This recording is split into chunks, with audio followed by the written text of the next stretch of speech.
میری انا میرے دشمن کو تازیانہ ہے، اسی چراغ سے روشن غریب خانہ ہے۔ اسد بدایونی کا تخلیقی عمل بہت پر اسرار ہے۔ وہ اپنی حسی قوتوں سے ادراک حاصل کرتے ہوئے نظر آتے ہیں۔ یہ ادراک ان کے احساسات و جذبات کی لہروں کو بھاگتا ہے اور انہیں ارتفاع بخشتا ہے۔ ان کے یہاں ادراک جب جذبے سے ہم آہنگ ہوتا ہے تو ایک عجیب سی جذباتی کیفیت کا احساس ہوتا ہے، اور اس صورت میں ایک ایسے شعری وجدان کی تشکیل میں آتی ہے جسے جمالیاتی کیفیت کا نام دیا جا سکتا ہے۔ پھر ان کا تخیل بھی اتنا توانا اور پرکیف ہے کہ ان کا شعور اور لاشعور ایک دوسرے میں ضم ہو کر ان کے داخلی وجدان اور خارجی حقائق کو اثر نو تخلیق کرتے ہیں، جو ایک نئے شعری کینوس پر دور دور تک پھیل جاتے ہیں۔ اسد بدایونی نے اس نئے شعری پیکر کو ہمیشہ روشن رکھا۔ یہ چند اشعار: کبھی چاہا تھا کسی صورت کو، کبھی پوجا تھا کسی مورت کو، اب ہجر کی حد سے باہر ہیں، اب شوق وصال نہیں رکھتے۔ تمہارے شہر کی شب دن کو مات دیتی ہے، یہاں سبھی نے چراغوں کی لو بڑھا دی کیا۔ شعر کہنے کا اسد بدایونی کا اپنا ایک منفرد لہجہ ہے۔ انہوں نے اپنے وجود کے تجربے کا ایک نیا جہاں اظہار کیا ہے، وہیں دوسری طرف خارجی وجود کے اظہار پر بھی اصرار کیا ہے۔ انہوں نے کائنات کے مظہر اور منظر دونوں کو اپنے تجربات کی روشنی میں دیکھا ہے۔ ان کے یہاں داخلی وجود جتنا آزاد اور بے کنار ہے، اتنا ہی خارجی وجود بھی آزاد اور بے کنار ہے۔ گویا ان کے یہاں ہر رنگ میں ایک نیا رنگ ملا ہوا ہے، ہر یاد میں ایک نئی یاد، ہر تجربے میں ایک نیا تجربہ، ہر گل میں ایک نیا گل، ہر انا میں ایک نئی انا، ہر سفر میں ایک نیا سفر، ہر سمت میں ایک نئی سمت، ہر درخت میں ایک نئے درخت کا احساس ہوتا ہے۔ ایک ایسا شعری رجحان ہے جو فقط اسد بدایونی سے ہی وابستہ ہے۔ سفر ہے جس کا تعلق نہ تھا کوئی اسد، رہ گزر بھی ہماری نظر رہتی ہے۔ ہر ایک سمت سے مجھ پر نگر کے لوگوں نے بغیر دھار لگے چاقوں سے وار کیا۔ نجات دھوپ سے ملے گی ہر کسی کو دوستو، لگا رہے ہیں ہر طرف نئے درخت آئینے۔ اسد بدایونی کی غزل کے تخلیقی استعاروں سے ایک جمالیاتی انداز بھی منعکس ہوتا ہے، ایک نیا تخلیقی جہان معنی بھی سامنے آتا ہے۔ میں یہ عرض کرتا چلوں کہ یہ میرا مقالہ جو ہے 14 پیج پر مشتمل ہے، تو میں یہاں پر بہت سے صفحے کو کم کر رہا ہوں اور آگے پیش کرتا ہوں۔ بے ربطی کے لیے معذرت چاہتا ہوں۔ شجر کا بے تحاشا استعمال ان کے تجربے کے متضاد عناصر کو شناخت بخشتا ہے۔ شجر تنہائی کا استعارہ ہے تو استحکام و استقامت کا استعارہ بھی ہے۔ درخت دوسروں کو سایہ فراہم کرتا ہے تو اس کی پتیاں مختلف امراض میں شفا بخش بھی ہوتی ہیں۔ شجر مٹی سے ایک لامتناہی سلسلے کو بھی واضح کرتا ہے۔ اس استعاراتی نظام سے دنیا کی قدیم روایتوں کا اندازہ بھی ہوتا ہے اور موجودہ عہد کے نئے پن اور ندرت کا احساس بھی۔ مثلا ایک شجر سے بہت کچھ نمایاں ہو جاتا ہے۔ یہ چند اشعار خاطر نشان ہو۔ وہ دیکھنے میں لگتا تھا سرسبز کیوں مجھے، بستی میں جس کے دل کی کوئی بھی شجر نہ تھا۔ لہو میں بھیگا ہوا جسم پر کٹے بازو، اتر کے ایک پرندہ شجر سے آیا تھا۔ تمام کوہنا درختوں کے ہو گئے سرخم، کچھ اس ادا سے بیاباں میں ایک شجر ابھرا۔ اسد بدایونی کے شجر سے کبھی نئی دھوپ الستی ہے تو کبھی نیا سورج نکلتا دکھائی دیتا ہے، کبھی نئے سائے ابھرتے معلوم ہوتے ہیں اور کبھی نئے شہر اور نئی بستیوں میں نئے درختوں کی شاخوں کو منور ہوتے ہوئے ہم دیکھتے ہیں۔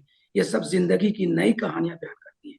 غور کیجئے تو سورج، دھوپ، شجر، برگبار، سائبان، سایہ، پرند، جنگل وغیرہ روزمرہ کے الفاظ ان کی جودت طبع سے سحر آگی پیکر بن جاتے ہیں۔ اسی طرح ان کے یہاں مکان، کمرہ، گھر، لون، دروازہ، کھڑکی، شیشہ، آئینہ، دیوار، چھت وغیرہ الفاظ بھی کثرت استعمال سے برآسا پیکر ہوتے ہیں۔ دراصل اسد بدایونی کا گھر محمد علوی اور ندا فاضلی کے گھر سے کچھ الگ دکھائی دیتا ہے۔ ملاحظہ کیجئے یہ اشعار۔ پہلے محمد علوی کا تو شعر پڑھتا ہوں: میں اپنے آپ سے ڈرنے لگا ہوں، گلی کا شور گھر میں آ گیا، ان مکانوں میں کوئی بھوت بھی ہے، رات کے وقت پکارا جائے۔ ندا فاضلی کا گھر دیکھیے کہ چراغ جلتے ہی بینائی بجھنے لگتی ہے، خود اپنے گھر میں ہی گھر کا نشان، گھر سے نکلے تو ہو سوچا بھی کدھر جاؤ گے، ہر طرف تیز ہوائیں ہیں، بکھر جاؤ گے. اور اب اسد بدانی کا یہ شعر دیکھیے: پرانے گھر سے نکل کر نئے مکان کی سمت، بہت سے لوگ گئے ایک عجب جہان کی سمت. نئی زمین نیا آسمان تلاش کرو، جو سطح آپ پہ ہو وہ مکان تلاش کرو. مکان کے سامنے کچھ سائز سے ملے مجھ کو، کبھی جو رات گئے اپنے گھر گیا یارو. اسد بدانی ایک ایسے مابعد جدید ذہن رکھنے والے شاعر تھے جن کے یہاں بدلتی دنیاؤں کے بدلتے رنگ بہت پرکشش اور پر لطف معلوم ہوتے ہیں. وہ خواب و خیال کی دنیا کو آسیبی دنیا نہیں بننے دیتے، بلکہ ان میں بھی وہ ایک الگ کشش ڈھونڈتے ہیں. ان کے تخلیقی تجربے سے زندگی کی اصلیت کا عرفان حاصل ہوتا ہے. میں اس دائرے کے حوالے سے اور تجربات کے حوالے سے کچھ اشعار میں نے پٹ کیے، اس کو میں حذف کرتا ہوں، آگے بڑھتا ہوں. دنیا اور زمانہ سے حاصل چکا ان کے تجربات بہت تکھے تھے.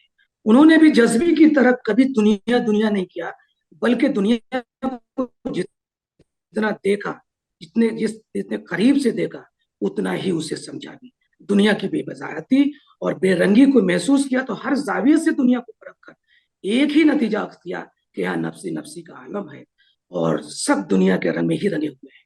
مثلا یہ شعر کہ گاؤں کی آنکھ سے بستی کی نظر سے دنیا دیکھا، گاؤں کی آنکھ سے بستی کی نظر سے دیکھا، ایک ہی رنگ ہے دنیا کو جدھر سے دیکھا. ان کی داستانی غزلوں کی بھی ہمیشہ پذیرائی ہوتی رہی ہے. اس حوالے سے بہت سی باتیں کہی جا چکی ہیں.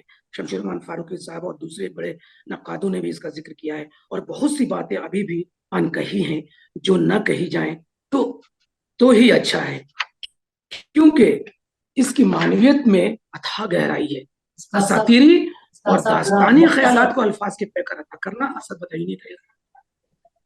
بس آخری پیراگراف پیش کر رہا ہوں. جی شکریہ.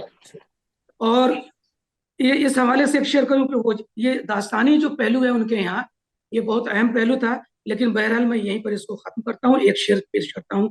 وہ جنگے ہوش روبا ہار کر یہ سوچتا ہے، اب آسمان پہ میرے کوئی ستارہ نہیں. میں اس طلسم میں محصور ہوں زمانے سے، تو شہزادہ ادھر آئے اور رہائی دے. آخری پیراگراف آپ سب کی میں نظر کرتا ہوں. تمام مختصر یہ کہ اسد بدایونی ایک بڑے کینوس کے شاعر ہیں. ان کے یہاں شعر کی علامت کاری سے تجربات کی گہرائی اور کثیر الجہتی میں اضافہ ہوتا ہے. تشبیہاتی انداز ان کا خوب ہے. ان کے یہاں آرائشی لہجہ یا وضع کردہ اسلوب نہیں ملتا. جو کچھ بھی ہے ان کا اپنا ہے، اپنا لہجہ، اسلوب اپنا، موضوع اپنا اور داستانی رنگ اپنا.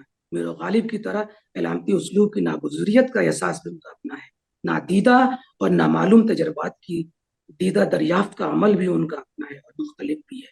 ان کے یہاں زندگی کی تازگی بھی اپنی ہے، اپنی زمین سے قربت کا انداز بھی ان کا اپنا ہی ہے. ان کے یہاں زندگی کی ایک تصویر کربلا ہے تو دوسری تصویر خوشی و انبساط بھی ہے. گویا اسد بدایونی کی شاعری میں فکر و اظہار کی نئی بصیرتوں کا ہر جگہ احساس ہوتا ہے، اور ایسے شاعر ہمیشہ زندہ رہتے ہیں. بہت بہت شکریہ. بہت شکریہ مشتاق صدف صاحب، آپ نے اسد بدایونی کی شاعری پر اپنا مقالہ پڑھا.